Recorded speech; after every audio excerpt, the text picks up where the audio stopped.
Good morning, everyone. Welcome to Forensic Science India. I am Arunima, and today I am going to give a small presentation on the topic forensic medicine and introduction. In today's topic, we will learn about the different branches of forensic medicine and how it is important in criminal investigation. So, let's get started. Now, first we need to understand what is forensic medicine. Now, as correctly said, it is a branch of medicine that studies the aspects related to medical legal cases and their examination. By the term medical legal, it refers to any medical technique or examination which is being used in the legal system or the judiciary in order to bring about justice to the criminal system or to the criminal justice system, and it is also termed as medical jurisprudence. It forms a major branch of forensic investigation. As soon as a crime gets committed, a forensic medical expert has to go for examination of the crime scene, sometimes assisting the police officer, also the forensic investigator who is there, and we have to also set a document which contains the FIR, the inquest, the report that is given by the forensic medical expert, the reports that are given on the wound, injury, autopsies, the death certificate, etc. And that serves as a major evidence which is further sent to the court of law for examination. It helps in providing an expert testimony in the court of law. Now, the government of India has given certain experts, like in the field of different handwriting, DNA fingerprinting. Similarly, the forensic medicine is a type of expert area, and the forensic medical expert is summoned from the court in order to give a testimony. The findings can be used as evidences that are admissible in the court of law. Now, just like the court of different countries, the Indian court has given certain regulations regarding the evidences which are admissible. By the term admissible, I refer to meaning that evidences which can be submitted in the court, which are appropriate for submission within the court. So, we need to find such evidences or collect such evidences which are admissible. The report that is given by a forensic medical expert is found to be admissible in the court of law. Now we come to the branches of forensic medicine. The first part is forensic pathology. A forensic pathologist mainly conducts autopsies or postmortem in order to determine the cause of death. It can either be due to cardiac arrest or due to asphyxia. Mode of death, like whether it is suicidal, homicidal, or accidental, and nature of death, that is whether it is a natural death or an unnatural death. The second part is clinical forensic medicine, examination of sexual assault cases. So, in this examination of the victims as well as the examination of the accused is done, and it is primarily done in the cases where the victim is alive, and also in the presence of female medical practitioner. Age determination in the disputed age cases. Nowadays, it is very common that in the cases of granting an insurance or in the cases of a child where it is present, we need to determine the age. So, in that case, we can use anthropological techniques where anthropometric measurements are used. Also, in the such cases, forensic odontology can be used, where dental evidences can be used for determination of age. Examination of wounds and injuries in cases where the victim is still alive. In that case, we require to give a wound certificate, and examination of the wounds and injuries, whether it is a pre-mortem injury or a post-mortem injury, or what are the different changes, and whether the injury was enough to cause the death of the person if the person has died. In such cases, the clinical forensic medicine has to be used. Determining the level of drunkenness or cases of intoxication. So, especially in the cases of narcotic drugs and psychotropic substances, drug abuse cases, whether it is in the cases of drink and drive. So, determining the blood alcohol concentration and whether it was enough to bring about drunkenness, and what is the effect of intoxication. So, all this is studied in clinical forensic medicine. One of the most important branches of forensic medicine is forensic toxicology. Here we go for poison detection, be it the animal poison, plant poison, metallic poison, determination of its fatal dose, that is the amount of dose that is enough to cause the death of the person, and investigation in the cases of poison intake, that is what was the method for poison intake, whether it was intravenous, intramuscular, oral administration, and what was the cause for intake of the poison, whether it was accidental, suicidal, or homicidal, and if the person is in the life condition, then providing remedies to reduce the impact of impact of that particular poison. Forensic thanatology. This part of forensic medicine generally studies the post-mortem changes within the body, that is, the changes that take place after the death, that is, rigor mortis, livor mortis, algor mortis. So, studying them, and accordingly, the forensic aspects of death, like time since death, since all these changes, the algor mortis, livor mortis, pallor mortis, rigor mortis, helps us in determination of the time since the death of the person. That's why forensic thanatology is used. And forensic entomology, that is the studying of the insects that are present within the dead body in the open orifices or in the visible orifices, and their life cycle to determine how long it has been since the death has occurred. That is a forensic entomology. That also comes as a part or a small part of forensic thanatology. Ethics in forensic medicine.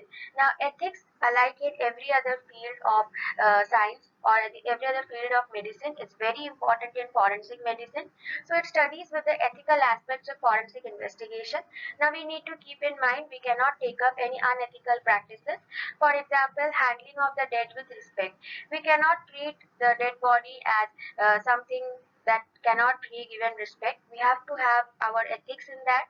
Collection of evidences with informed consent, especially in the cases where the victim is a child. If it is below 12 years of age, then we require the consent of the guardian or of the parents. But in other all cases, if the victim or the accused is present in the life condition, then we require their informed consent before collection of any evidences, before their interrogation, before collection of any swabs or any blood sample. If anything, we require their informed consent. Reducing police or custody brutality, especially in the cases where it is a minor or whether it is a woman, or in the cases of young individuals. In that cases, we require ethics in forensic medicine, especially in the cases where there are custodial deaths, in the cases of child abuses, sexual abuse cases. Many a times the patient or the abused person won't open up properly in front of the police. So in that case, we require to have ethics, and we need to treat them with equal respect. So there are certain ethical practices that have been underlined by every forensic medical expert. For example, concealing the identity of the person, and if the person is not ready to share their medical history or background, then also we require to respect that part. We cannot reveal the confidential information about the patients to the outside people, and we cannot reveal the details of the cases to the outside people who are not within the case or who are not with us studying the case. And if the person is not giving their consent to carry out the investigation or to carry out any sample collection from them, then we have to stop right there. We cannot force that person to give consent. So forced consent is not found to be as a given consent. Consent that is given under the influence of any intoxication or any drug abuse is not considered. Consent which is given under any kind of mental pressure, like if the person is kept at gunpoint and or any kind of emotional torture or anything, then that consent is not said to be admissible, or that consent is not said to be correct. So that we need to keep in mind while studying ethics in forensic medicine. Now, the laws pertaining to forensic medicine. The three main parts of forensic medicine laws are given in the Indian Penal Code, which is known as IPC, CRPC, which is known as the Criminal Procedure Code, and IEA, which is known as the Indian Evidence Act. So, Section 53, Part 1 of CRPC says that examination of accused by medical practitioner at the request of the court, especially during the time of sexual assault, the accused has to be examined in the presence of a registered medical practitioner, and it can only be done if the accused is giving consent for it. Section 53, Subpart 2 of CIPC talks about examination of victim under supervision of the female registered medical practitioner. So, in this case also, it is considered that the victim of the sexual assault will be a woman. So, in that case, it has to be a female registered medical practitioner, and also the consent has to be taken from the victim, and if the victim is less than 12 years of age, then from the parent or the guardian. Section 174 CIPC talks about police request. Requests are basically requests for conducting an autopsy or a postmortem, and it is generated along with the FIR. It contains the basic history regarding the where the dead body was found, what were the first information that was given by the witnesses or whosoever had informed about the particular case. Their description has to be given, and it has to have certain signatures, certain seals from the station house in charge or the who is dealing with the particular case. Section 176 CRPC talks about magistrate inquest. Now, the magistrate inquest is required where in the cases of SDPE, where digging of the dead body is required.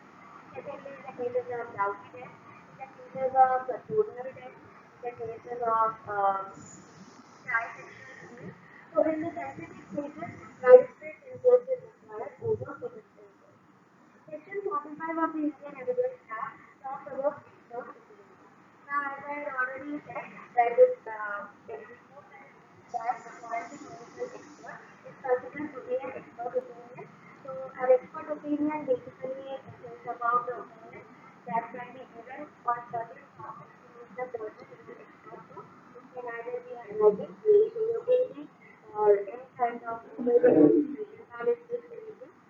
Section 13 of IAS definition of consent. So it states like under what conditions consent is taken to given and under what conditions that consent that is given will not be accepted. Section 32 of the Indian Evidence Act talks about direct examination.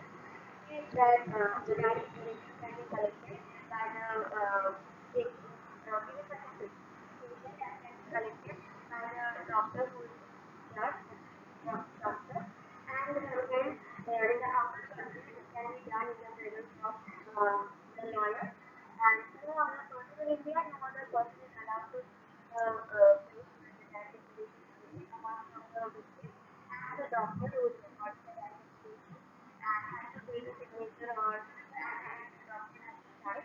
It is considered that in India Indian time declaration has a large basis because direct consent won't be live. So with that concept in mind, the direct declaration is taken and is considered to be a very evidentiary material in aiding the criminal investigation. Section 82 of the Indian Penal Code clearly states that any offence that is done by a person who is less than 7 years of age will not mount to any criminal liability. Section 84 of IPC states about the McNaughton rule.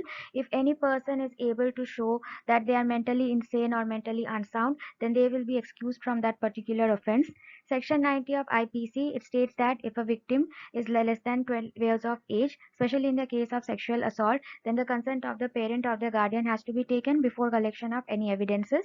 Section 197, punishment for giving false evidences in the court of law, a minimum of 3 years of imprisonment along with fine, and it can extend up to 7 years also.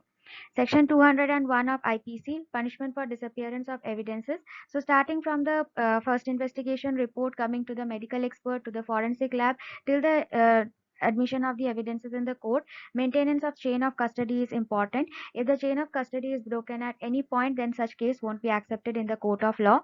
Section 275 IPC, punishment for selling of adulterated drugs.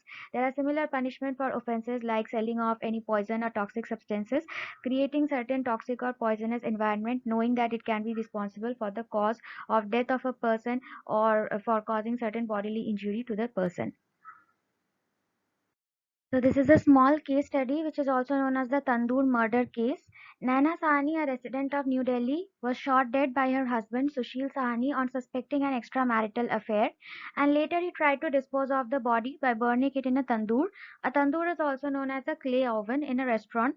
Suddenly there was a lot of black smoke, and this had attracted the watchman and the other officials. The bones of the burned corpse were then collected. The body was not completely burnt, hence it was given a first autopsy, which is also known as a primary autopsy in Lady Hardinge Medical College, and the cause for death was given as burn injuries. But later, a second postmortem that was conducted, it was done by a team of different doctors from different institutions, and they had revealed the presence of firearm injuries, gunshot wounds, especially in the head, arm, and neck region, and also the burnt bones which were found, the charred bones which were found, were later subjected to DNA analysis to confirm the identity of the victim. Sahani was then subjected to life sentence along with the owner of the restaurant who supported him, but later the court had upheld its sentence and given a rigorous life imprisonment. So that is all for today. If you want to know further about forensic medicine, then please don't forget to subscribe to our channel. Stay tuned and hit that like button. And if you have any questions, please drop your comments. I will be happy to answer them. Thank you so much.